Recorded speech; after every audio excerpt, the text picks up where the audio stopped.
இருள் நிறைந்த பள்ளத்தாக்கில் நடக்க நேர்ந்தாலும் கலங்க மாட்டேன், திகைக்க மாட்டேன், நீர் என்னோடு உண்டு. நல்ல புரியும்படியாகவும் தெளிவாகவும் எந்த பயமும் இல்லாமல் ஒரு சூப்பராக பண்ணது பண்ணியிருக்கீங்க. ஏன்னா நிறைய பேர் வந்து ஒரு பதட்டத்தோடவே பாடுவாங்க, அந்த பதட்டம் இல்லை, நல்லா பாடினீங்க. Thank you sir. உங்கள் கண்ணு சும்மா சுற்றிக்கிட்டே இருந்துச்சு கேமரா மாதிரி. நல்ல வாய்ஸ் உங்களுக்கு ஆண்டர் கொடுத்துருக்குறாரு.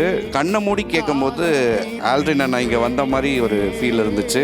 யாருக்காவது தேவைப்பட்டுச்சுன்னா கொஞ்சம் கம்மியான பட்ஜெட் ஆல்ரெடி நான் யூஸ் பண்ணிக்கோங்க. ஒரு நாகம் தீர்க்கும் ஜீவத்தண்ணீரே, ஆவியானவரே. ஃபுல் எபிசோட் நம்ம யூடியூப்ல இருக்கு, கீழே இருக்க லிங்க் கிளிக் பண்ணி பாருங்க, மறக்காம சப்ஸ்கிரைப் பண்ணுங்க. ஆவியானவரே, ஆவியானவரே.